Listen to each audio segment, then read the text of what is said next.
The next person is Helen Hughes. Helen. Hello, thank you for allowing me to speak.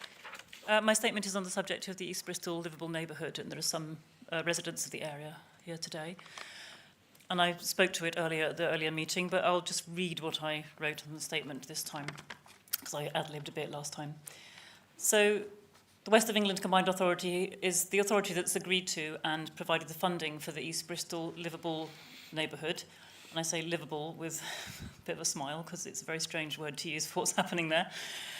This funding has enabled a huge amount of bureaucracy over the last couple of years, and has there's been a couple of consultation processes which have been utterly unfit for purpose, because we can see that in the fact that, so I'm ad-libbing again, it's demonstrated by the number of people who have spoken out against the scheme since the implementation was begun in November 2024. People simply didn't know about it, even though the Bristol City Council claims that people were sent 5 pieces of correspondence about it in the area. During that time, a lot of them never got anything and didn't know about it. A petition started by Melissa Topping here actually gathered 5,000 signatures, and it was triggered a debate in Bristol City Council. And a Facebook group of over 3,000 people who clearly do not want the scheme. Show that it's very evident they don't want it. There are posts every day saying how difficult life is being made for them ever since Beaufort Road was closed in the area. And now, of course, everything's got a lot worse. And each attempt to implement further road closures had been, until recently, prevented by local residents, some of them here, often immigrant women, from quite traumatic backgrounds, and women with disabilities who just went out and stood in the street in protest and prevented the work happening. Wednesday morning, early in the morning, in the early hours, the council, or Ed Plowden, sent ETM contractors and a heavy police presence, which I hope the Police and Crime Commissioner has taken note of, including 2 drones and apparently a helicopter circling the area as well, to complete the work that the funding which WECA provided has enabled against the wishes of so many of the residents. The police threatened the protesters who managed, or the police or the security guards, I'm not sure which, but it's a bit unclear, both, threatened the protesters who managed to get out on the street early in the morning to protest. The lady sitting next to me was on a mobility scooter and was physically prevented from moving freely in the area. She says when someone grabs her mobility scooter and tries to control it, okay, that is the same as for other people having their body physically touched and controlled. It feels to the people of the area like war has been declared on them in the night for the police presence to arrive and come down with drones and contractors trying to do the work against their wishes. Just, yeah, they felt very stressed. Their emotional and mental and physical health has been affected. Their fears and distress continue to be ignored and are instead actively and paternalistically dismissed as ignorant and irrelevant. The only logic they seem to have in Bristol City Council is that the funding which you have provided needs to be spent because they've got it, so therefore it must be spent, which seems, to the people living there, just terrible. And this is all in the name of improving public health and safety in an area where there have been negligible traffic accidents and issues of pollution. And it's in fact just pushing all these problems onto boundary roads where they get much, much worse. And that's been seen in other LTNs in other parts of the country. So to me, it looks like a dangerous ideology which is riding roughshod over the actual needs of real people. Thank you. Oh, and I'm just appalled and would ask that you really stop funding this scheme immediately. Okay, thank you very much, Helen. You made a very clear and articulate case. Thank you for that, and we've all listened very carefully to that. We can hear your sincerity and passion about what you're saying, so thank you for doing that. Is Stuart Phelps here, please? Have I said your name right, Stuart? Yes. Thank you. It's almost impossible to explain how it felt to many of the residents on Barton Hill when 60-odd police officers, contractors, started putting in planters. Now, we don't see the police on Barton Hill as often as we would like. The Police and Crime Commissioner has endlessly been asked for more resources. Yet, on a civil matter, a Somali woman who should be here today isn't here. In my personal opinion, is probably suffering from post-traumatic stress disorder following on from having walked into what she described as a war zone on her own back door.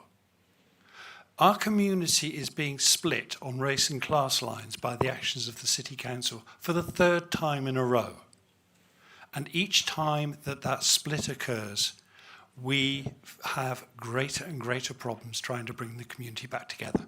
You're all aware that at the moment there are extremists on all sides trying to find ways of talking to people who are disaffected and trying to find ways of...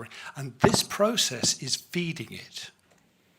My statement has gone through some of the disability issues, but as somebody who professionally has run a number of consultation programs and affected a number of significant social changes, I cannot believe how this is being handled. And I'm sorry, but there are real questions about whether or not the council is capable of learning, given this is the third time it's done it. I'm not going to take up too much more of your time, but I am going to ask you, as the authority that has funded, to significantly investigate what is being done with funds that you have passed through because of the damage that it is doing to the community, which is one of the most deprived in the area and is full of people who have incredible potential, but at the moment are going backwards. Thank you very much, Stuart, and thank you for being concise, because I think it was all the more powerful for that, actually. So thank you for your wording and your points. Is Melissa Topping here, please? Hello, Melissa.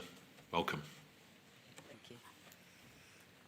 Hello. I shall just try and highlight the points of my statement rather than read it all, if that's okay. You're very welcome, whatever way you want to do it. Thank you.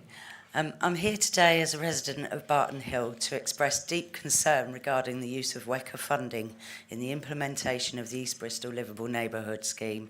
This project is being forced upon our community with a severe lack of meaningful consultation, leading to detrimental impacts on residents, businesses and vulnerable individuals. Specifically, I raise the following critical issues: lack of inclusive consultation, disregard for community concerns, negative impacts on vulnerable groups, detrimental effects on businesses, lack of a transparency and accountability.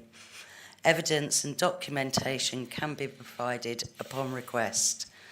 We are told that funding cannot be reallocated for anything other than this scheme and its restrictions alone. Therefore, we urgently request an immediate review of the East Bristol Liveable Neighbourhood trial and its expenditure of WECA funding. Following the May elections, enforce a freeze on WECA funding allowances to Bristol City Council for schemes that have not been requested by residents and where funding is issued for consultancy fees related to this and similar schemes, pending a thorough investigation and reassessment. Or alternatively, repurpose funding for traffic calming measures needed, designing our streets with the community and the Police Crime Commissioner to ensure traffic calming measures that are not only reduce speeding, but also help reduce crime and antisocial behaviour. Our community deserves a transparent and inclusive process that addresses our needs and concerns. We have attempted to work with councillors and the LN team, but have been ignored. We ask for your intervention to ensure that our voices are heard and our community is not further harmed by this poorly implemented scheme, where, as you've heard yesterday, council contractors, ETM, arrived at 3 a.m. to block our roads off, police, security and drones with very heavy-handed tactics. This has now left me without my large disabled vehicle access home and with future fears for our safety and lives ahead. Thank you for your time today. Okay. Thank you, Melissa. Melissa, are you around at the end of the meeting? I'll have a chat to you, okay, if that's all right. Okay, are you okay? All right, well done, you spoke well. Is Caroline Dunn here, please? Sorry, Tony, did you want to come in? Apologies, Tony, I didn't see you. Thank you for telling me. Tony. Okay, thank you, Dan. I've listened to the statements, both the ones that have just been made and the ones that have been made earlier. I've taken notes and I've got copies of the statements that have been made. I will feed them back to the Transport and Connectivity Chair.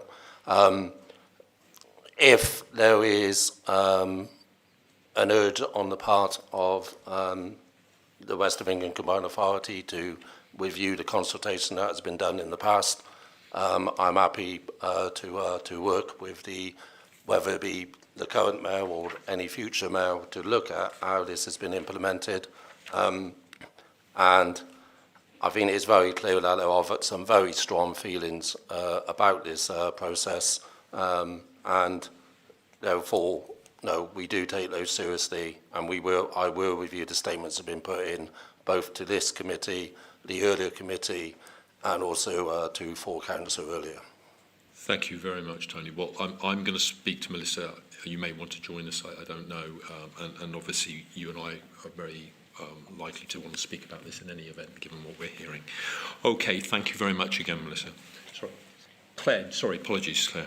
Yes, I just think having the point being made around the police presence this morning, or yesterday morning, sorry, and with regards to this, and in my role as Police and Crime Commissioner, I obviously have a governance and scrutiny role around policing, so I just wanted to acknowledge, you know, the statements that have been made, and indeed it is something I'm aware of, it's something I've been investigating, and it is something that I will be following up on. Thank you. Okay. Thank you very much indeed, Claire. So, Melissa, you can hear we're listening, we're responding back to you, and thank you very much for your contribution and the other people who've contributed.